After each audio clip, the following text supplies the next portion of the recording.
And the speaker before me yesterday in Salt Lake opened his presentation by bellowing the words to the audience. He bellowed the words, "Knowledge is power." That's what he said. See, it's utter nonsense in my mind. Complete and utter nonsense. And I'm going to prove it to you right now. Show of hands in this room who'd like to be more successful. Keep your hand raised if you know of at least one thing that would make you more successful. And you're still not doing it. We think it's knowledge that leads to power, yet it's the implementation of the knowledge that leads to the power. It's the stuff that you choose to do. See, if you do not ask, you do not get. We say the biggest reason we do not ask is because we're fearful of change. See, what the reality of is that every single one of you in this room is a salesperson. But I want to have some fun for a second. I'd like you to throw some words at me, some adjectives. Some adjectives that describe a stereotypical salesperson. And we can be as mean as you like. Hit me with what you got. What do we got? Sleazy. What else? Pushy, annoying. Keep going.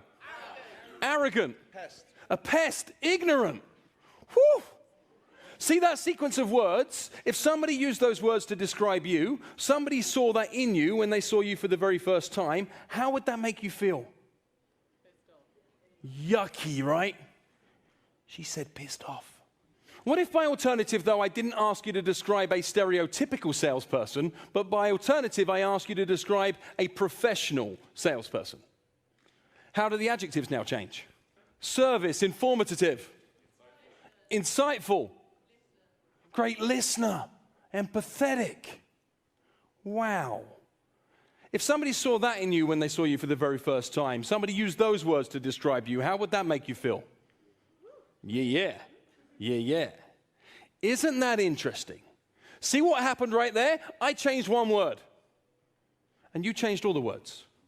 That's what happened. I changed one word, you changed all the words. I wonder if this might be true. I wonder if being a salesperson isn't the bad thing. I wonder if merely your perception of what a salesperson is could be the bad thing. I wonder if that was true. I'm going to ask you to change a number of things today, understanding that tiny changes could make massive differences. But do people like change? Let's just prove how much people like change. Guys, do me a favor, fold your arms for me. No, not that way, the other way. It's like being hugged by a stranger. That is one of the simplest of changes I could ask you to make. I want us to understand that change is hard, change is difficult, change isn't something that we look to be able to move towards too freely, but change is required if we want to change our results. So what was the most important thing that I wanted to share with you here today? Well, the most important thing that I wanted to share with you was this. The most important thing was, when is the worst time to think about the thing you're going to say? It's in the moment when you're saying it, right? That is the worst time to think about the thing you're going to say, is in the very moment when you're saying it. Yet what I've learned is sometimes the biggest difference between those that do good and those that do great is the ones that do great know exactly what to say, when to say it, and how to make it count. All the subconscious brain is it's like a little human computer. It has a yes or a no based outcome. Some examples of where the subconscious brain has served you is, do you ever remember like a familiar car ride? Where you remember getting into the vehicle at one point in time, and then you remember arriving at the destination, and you have no idea how you got there. That was the subconscious brain that took the drive.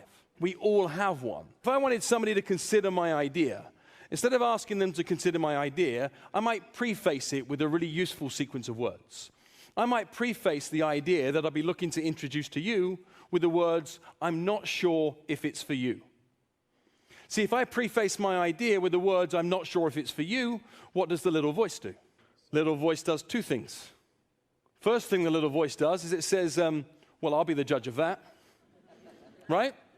Second thing it does is curiosity is piqued. So if we preface an idea with the words, "I'm not sure if it's for you," we're in good shape. See what this does? It just gets you into the conversation that you were really hoping to have. Who in this room sees themselves as open-minded? Somewhere like almost everybody. I mean, what's the alternative? See, the alternative isn't something that many people want to be. I think almost everybody sees themselves as open-minded, and I'm just going to prove this to be true. Show of hands, who are the people in the room that never raise their hands when asked to raise their hands? Right? See, everybody likes to see themselves as open-minded. What can we do with that fact to increase our ability to invite people to look at what we want them to be able to look at, to get them to consider our ideas, to be able to evolve and ask in some way. All I do is I take the words open-minded and I frame it into the form of a question. I'm going to take it and I'm going to say, how open-minded would you be to? It's a rejection-free opening formula to invite anybody to look at anything. How open-minded would you be to sitting down and learning how what we can do is we can help you in ways that your existing suppliers do? See, I want you to be able to understand that it allows you to be able to passport an idea into somebody's mind for them just to be able to consider it, not to be able to make their mind up on it, just to get it into play. Do people move when they're uncomfortable? Yes, they do. More of the people, more of the time. And do people move to do the stuff that matters to them and only them? Yes, only everybody.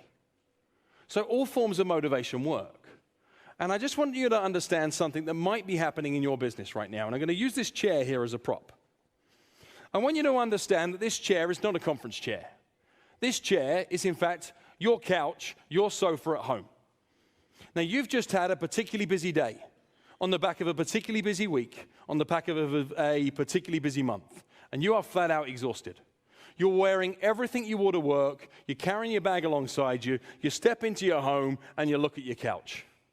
You take a look at your couch, and a decision comes into your head. And the decision that comes in is you're thinking about taking a seat. And when this decision comes into your head, you commit to it. You decide what it is you're going to do, and you make a bold, decisive move, and you say, without any lack of commitment, I am going to sit on you. And you give it everything you've got. What happens is you find yourself in this kind of position on the couch, right? Here we are on the sofa, and then as we start to be able to relax, we start to think.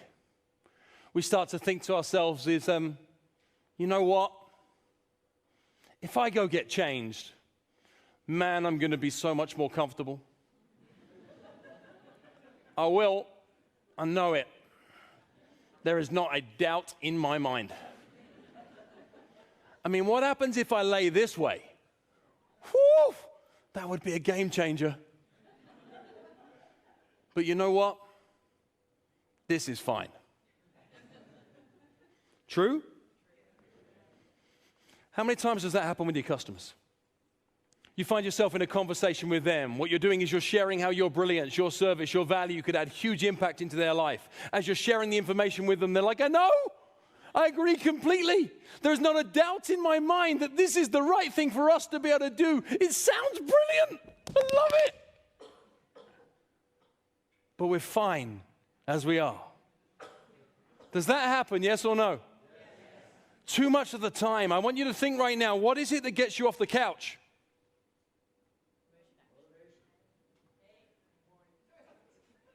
Dinner's ready.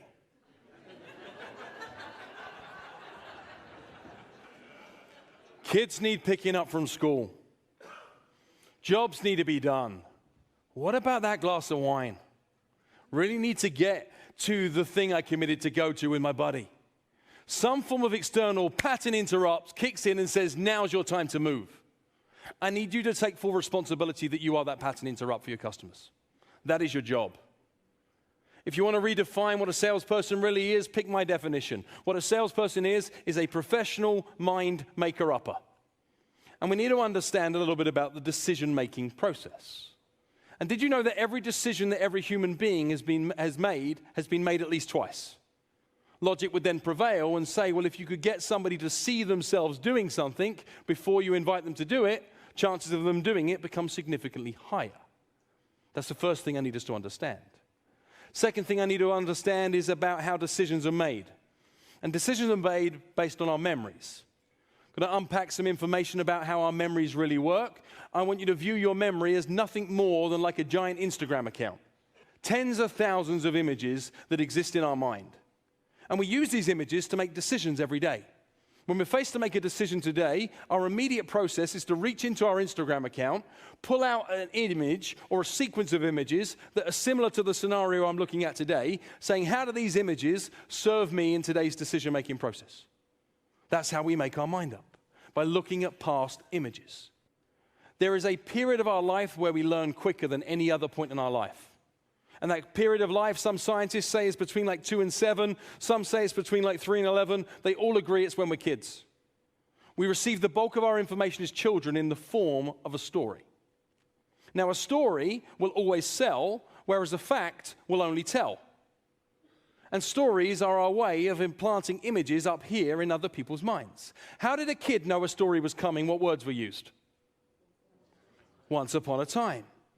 You cannot use the words once upon a time with a client or prospect or any form of grown-up for that matter and get the same result. What you can use, though, are the grown-up version of those words, which are the words, just imagine.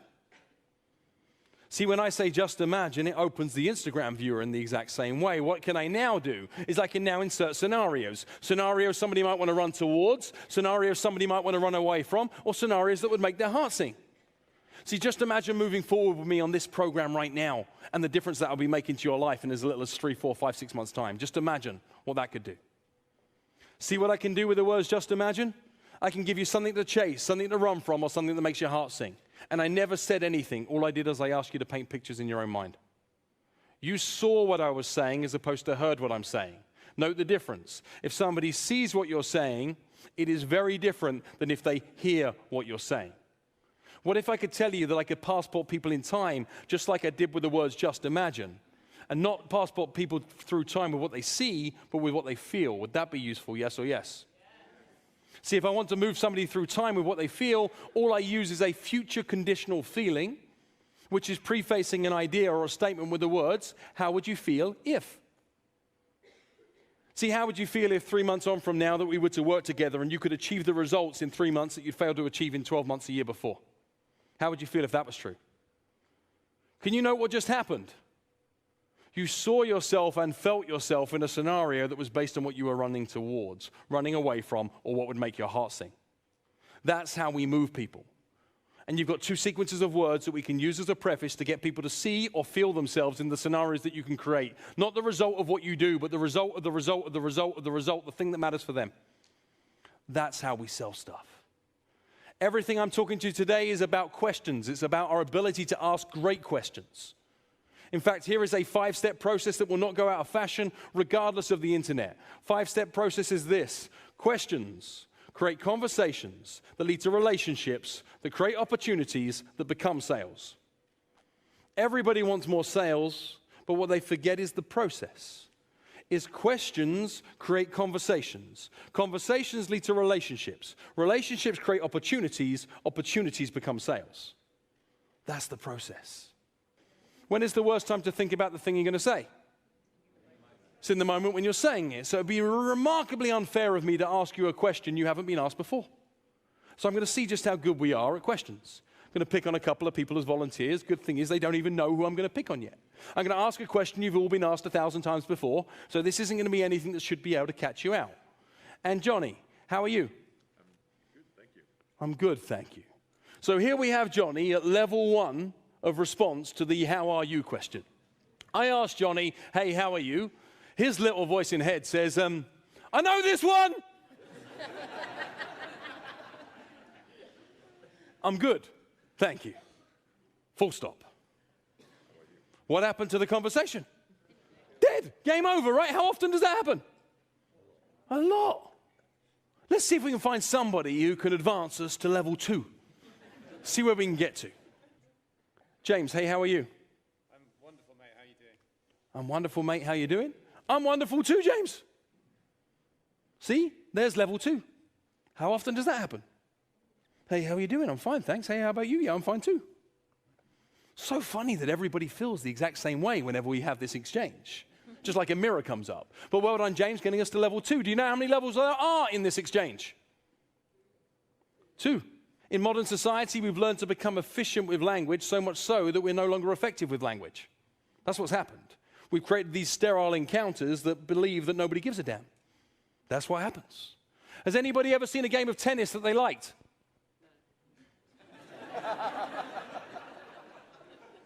See, if you've ever seen a game of tennis that you did enjoy, here was why.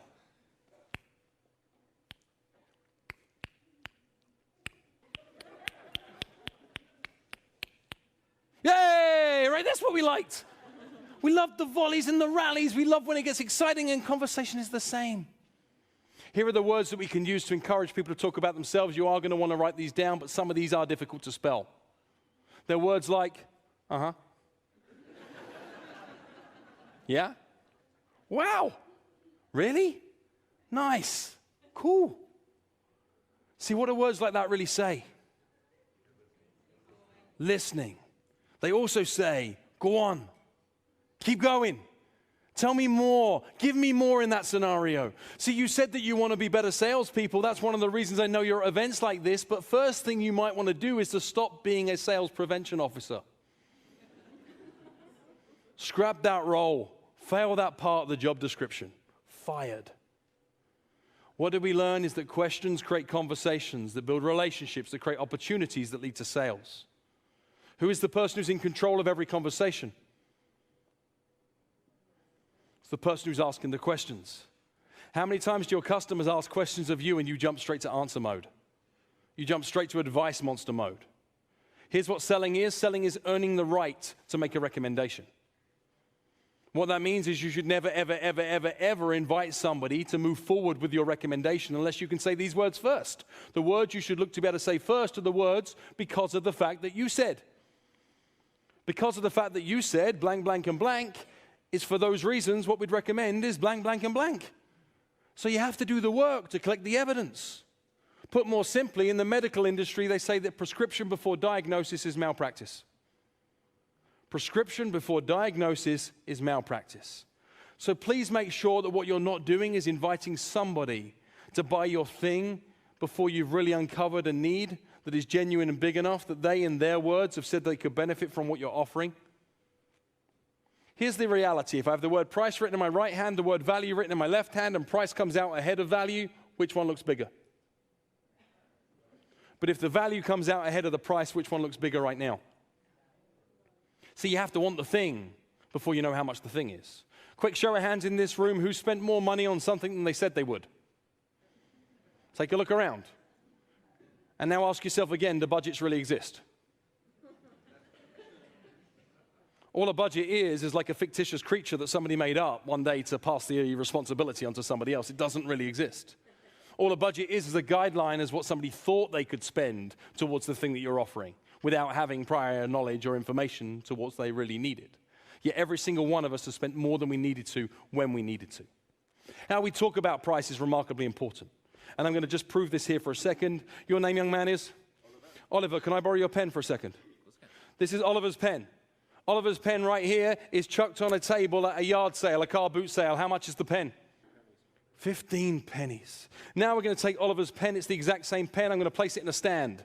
Stand has 12 identical pens alongside it in the compartment. Stand is made of acrylic. In the adjacent compartments are pens by the same manufacturer in different colors. Manufacturer's name sits across the top of the stand. Stand sits on the counter of a mid-priced department store like a Debenhams or a John Lewis. How much is the pen? It's the same pen. The exact same pen. Now I'm going to take Oliver's pen, the exact same pen, and I'm going to lay it down on its side. I'm going to put it in a box, and the box is made of mahogany. Mahogany box is velvet lined. So I have a pen in a mahogany box that's velvet lined. This sits in a cabinet. Cabinet's made of glass. Glass cabinet is spotlit. So I have a pen in a mahogany box that's velvet lined. Sits in a cabinet. Cabinet's made of glass. Glass cabinet is spotlit. This sits in a department store. Not just any department store. Department store right here in London. Not just anywhere in London. It's in Knightsbridge. Store in question is called Harrods. So this is Oliver's pen. Sits in a box. Box is made of mahogany. Mahogany box is velvet lined. Sits in a cabinet. Cabinet's made of glass. Glass cabinet is spotlit. Sits in a department store, not just any department store. Department store is in London. It's in Knightsbridge. The store is called Harrods. And to get to the pen, I need to speak to a member of staff. Member of staff is wearing a black tuxedo, has white gloves on, and his name is Pierre.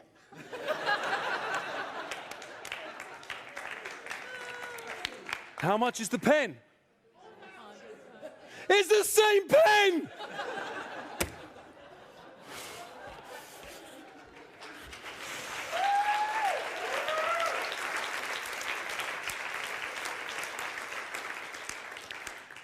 I do not know a better way of explaining to you that in every single marketplace, there are people selling what seems to be the exact same thing for demonstrably different prices.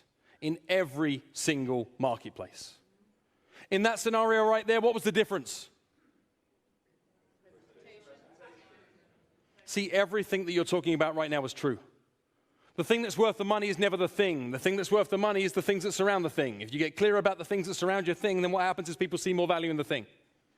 You catch that?